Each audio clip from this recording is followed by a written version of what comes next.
Namo Myoho Renge Kyo, Namo Myoho Renge Kyo, Namo Myoho Renge Kyo. Good morning, well, to whatever time of day it is that you're watching this. I hope this finds you in good health and secure as usual. Yes, I look different this day.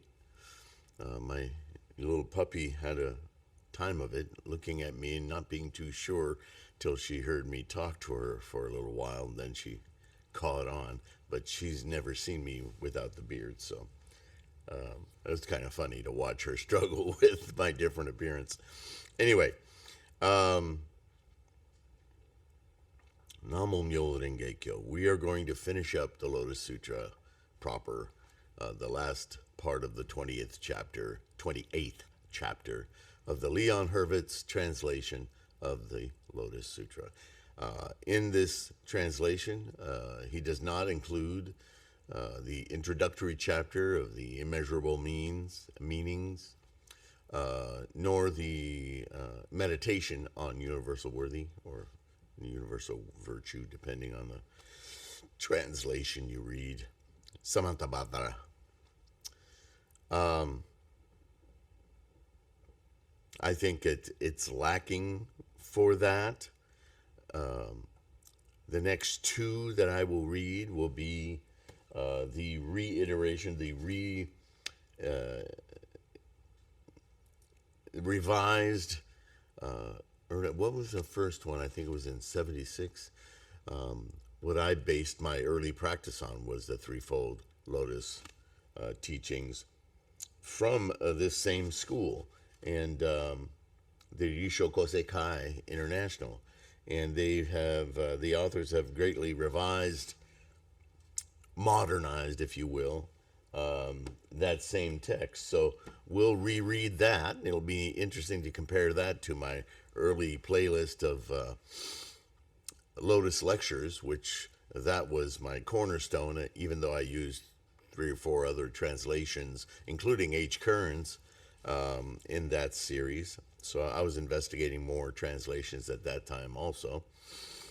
And the last one will be, hopefully I'll be done making various corrections and edits to my own version of the translation, within which I'm putting my own interjections in italicized parenthetical notes, relating not only the meaning of the Lotus Sutra without the overtones of religious or cultural biases that tend to be in all of these translations, and also significantly relating Nichiren's place, his just interjections as to here's something that Nichiren held on to that's very much part of his doctrine. I want to create a stronger bond between our idea of Nichiren's doctrines and what Nichiren was all about, was transmitting correctly the teachings of Shakyamuni's Lotus Sutra. We are Lotus Sutra Buddhists via the scholarship of everyone from Nagarjuna to Tendai to Saicho, Dengyo, Miaolo, Nichiren, right? And our guiding Bodhisattva, our guiding mentor, the person we're emulating by his exhortation, is Nichiren. He's of our era, so he's most relatable. The way that he understands the Lotus Sutra is for our enlightenment, our insights, our experience, yeah?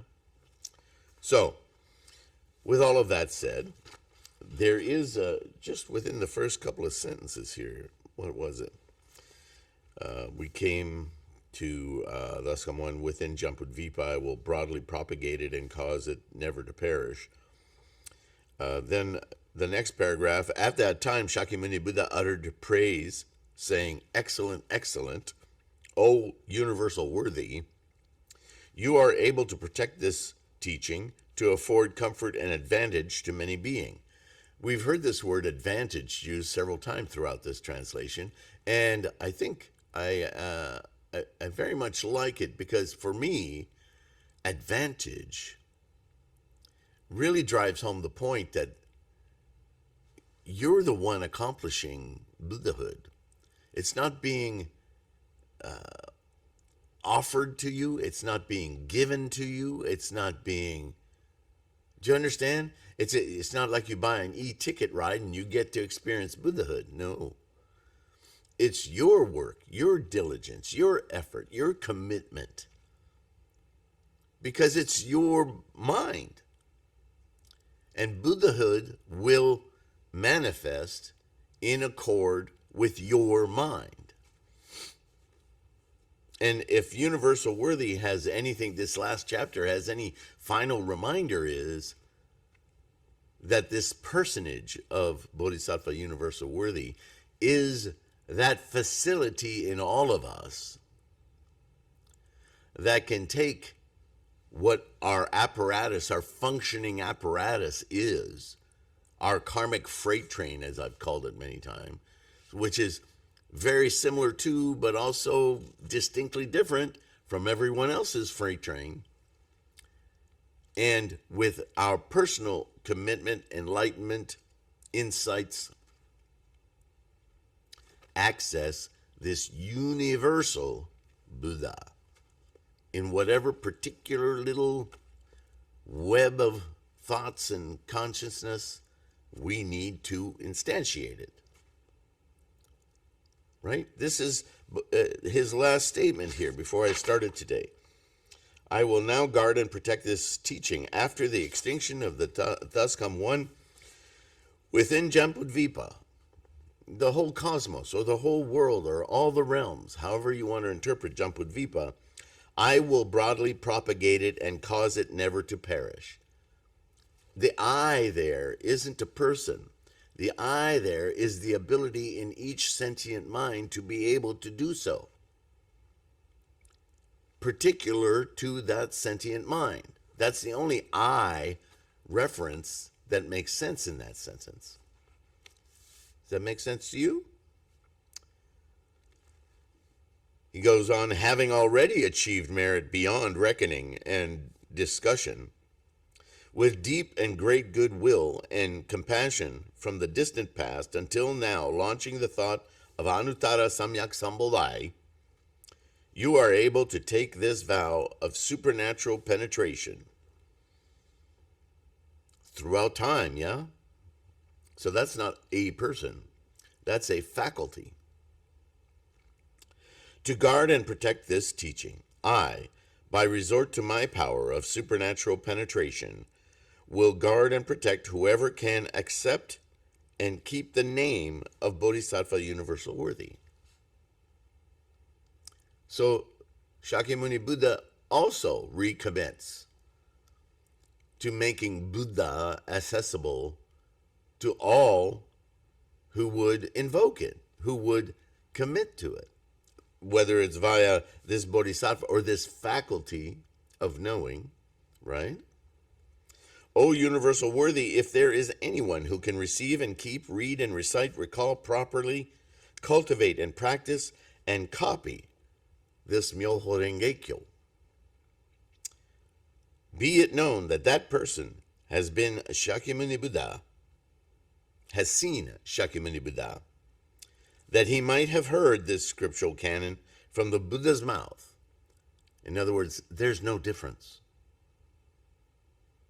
If you set about to read, recite, write down, copy it, disseminate it properly, in other words, not sloppily, if your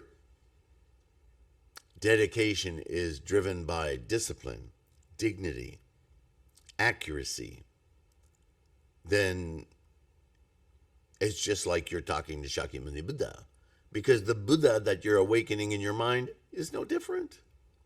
It's the same Buddha, the same experience of clarity. Be it known that that person has been praised by the Buddha with the word excellent. Be it known that that person has had his head stroked by Shakyamuni Buddha. Be it known that that person has been covered with Shakyamuni Buddha's cloak. Such a person as this shall never again crave worldly pleasures. You can have them, but you won't crave them. You won't cling to them. See, everything's about that paradigm shift.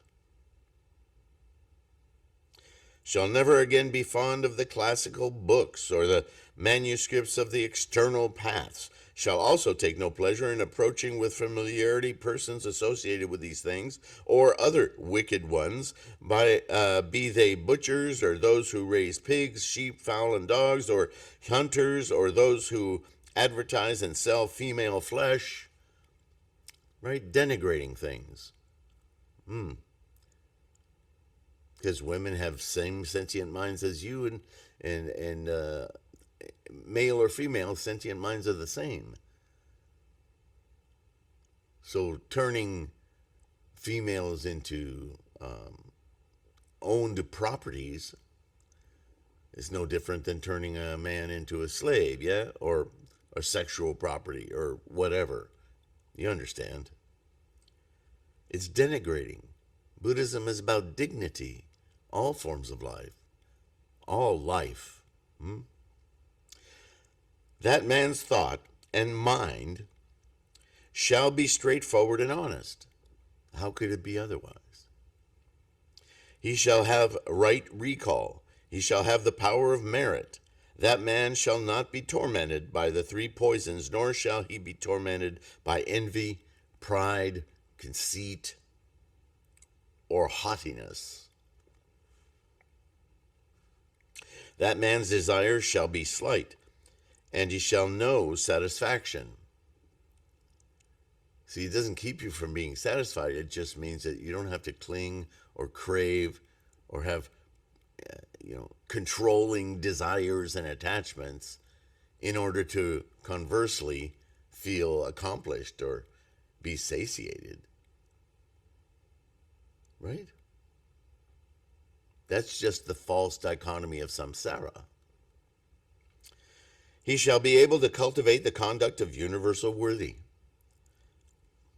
Now, does that not explicitly say that universal worthy is an aspect, a feature of every human being?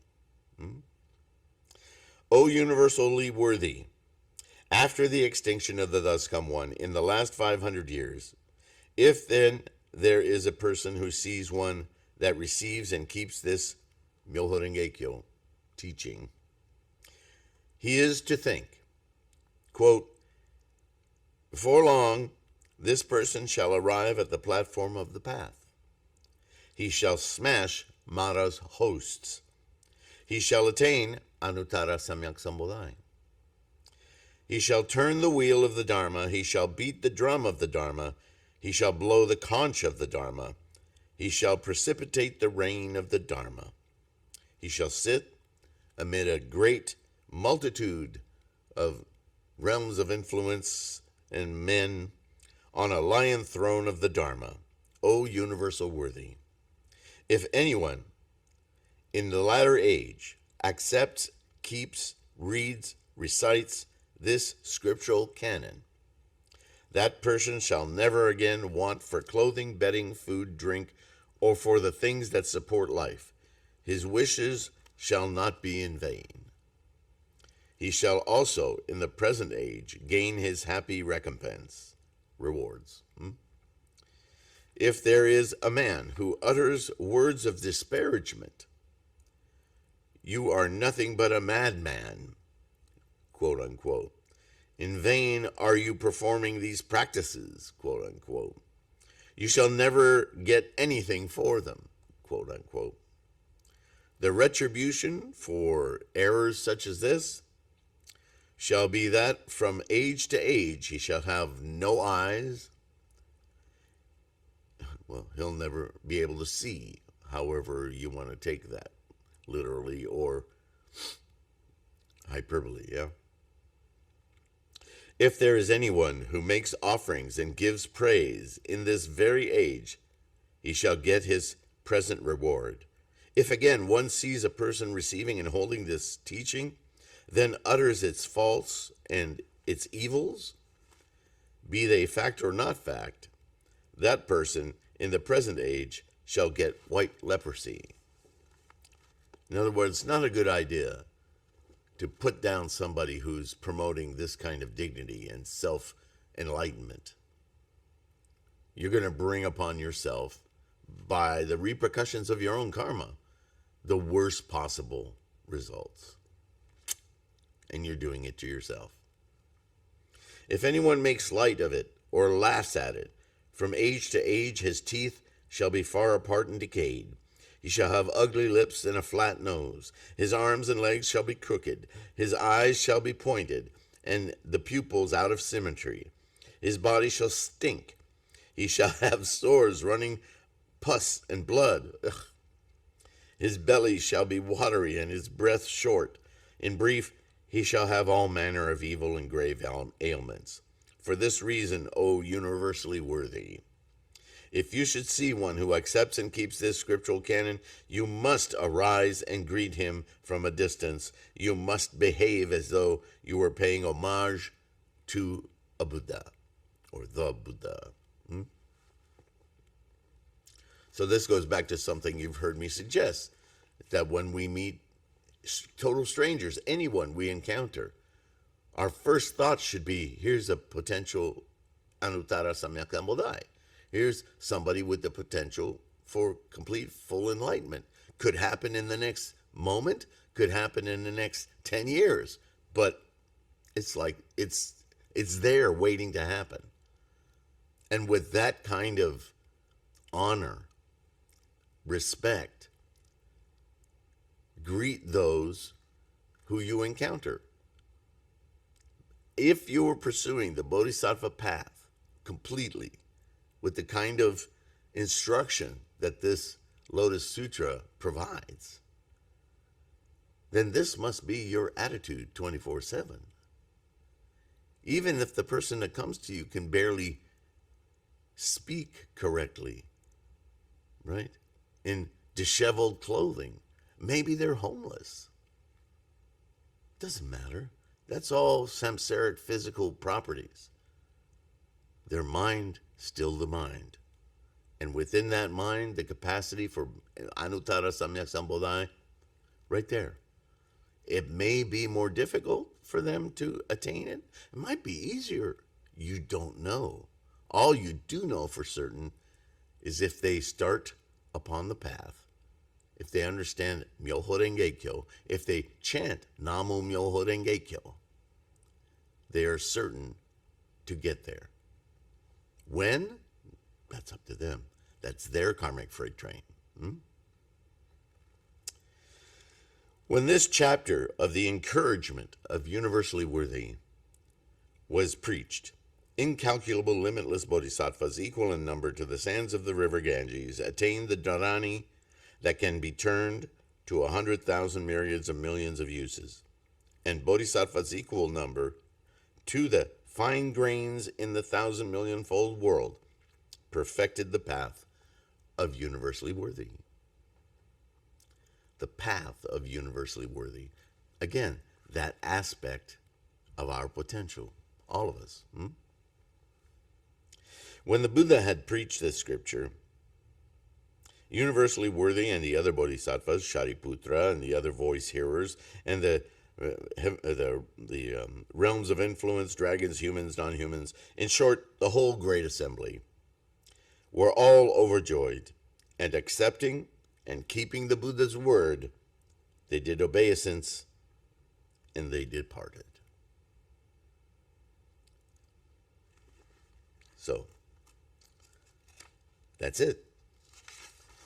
No further epilogue in this translation. The lotus blossom of the fine Dharma by Leon Hurvitz. So, yeah, a little different than the other translations, but same basic message, right? Thank you for following through on that. And as I suggested in the last video, I think I'm going to take a little break from Lotus Sutra, because I've read several now. And I'm going to focus in on the second volume of Buddhism Reference. I've only done a few videos on that playlist. It's a larger book, by a third than the first book. So a lot of terms to get through on that. And I think with the next video, maybe I'll do 2 a day. I'm not sure. Those are shorter videos. I want to keep them short because I want them to be, as requested by you guys, a podcast, an oral podcast of the terms for those of you who have difficulty dealing with written material, printed books. Although I have to say that my books are all in 12-point Bookman old style, so they're more like old school books and a large print. One of my pet peeves in life is that books have gotten smaller and smaller fonts, sans serif, and to the point where I feel like I have to reduce myself to the size of an ant to be able to see the frickin' words. I hate that. Well, my eyesight isn't what it used to be, and it really tires your eyes out. So I try to keep, I don't make them big and bold like those large print books, but compared to most of the books that are out there, especially on this material, Buddhism, it seems like they don't really want you to read it. The print is so small, your eyes just bleed just trying to read through a page. At least it is for me. So all of my books use a full 12-point print at a very big, clear text with serifs and all. So I think they're easy to read. So keep that in mind. If you have difficulty reading those other books, I understand. But even so, there are a host of reasons why reading regular text might be difficult. So yeah, I'm indulging. Why not making a single video for each term, which means, they're usually around 10 minutes. They're not very long. So you have an oral library of terms, yeah? So I think I'll do that for a little while. And, yeah, maybe I'll interject. We'll see. I don't script anything, as you know, so. Anyway, in the meantime, my thanks and gratitude once again for your participating, being here, your practice. Please take a few seconds to like and subscribe. It's a Bodhisattva act. You're helping to propagate right through the algorithms. You're getting more people to find this resource, so that's a great thing. And those of you who are purchasing ebooks, print books, mandalas, thank you so much. You're doing a wonderful service to support these efforts, to keep me, working on research and books and making these resources available online. Not least of which is all the free information on threefoldlotus.com, yeah? On the core, throughout the site, but on the core study materials page, tons and tons of basic questions, intermediate questions, so on, answered with PDFs, some links, mostly the very research documents that I've encountered that are insightful and give you broader information about things, not only to help you study and increase your confidence, but to help you teach others, yeah? So there's a whole library of information there that you can use for yourself and for others, as well as links to all the various websites and so forth. And of course, the podcasts are free. So if it's free, it's better, right? Anyway, everything's about encouraging your practice. So please keep your practice strong. Take care of your health. All the links in the description. And I will see you in the next one. Will I have a beard? No, it won't be that far away. All right. Thanks again. Bye for now.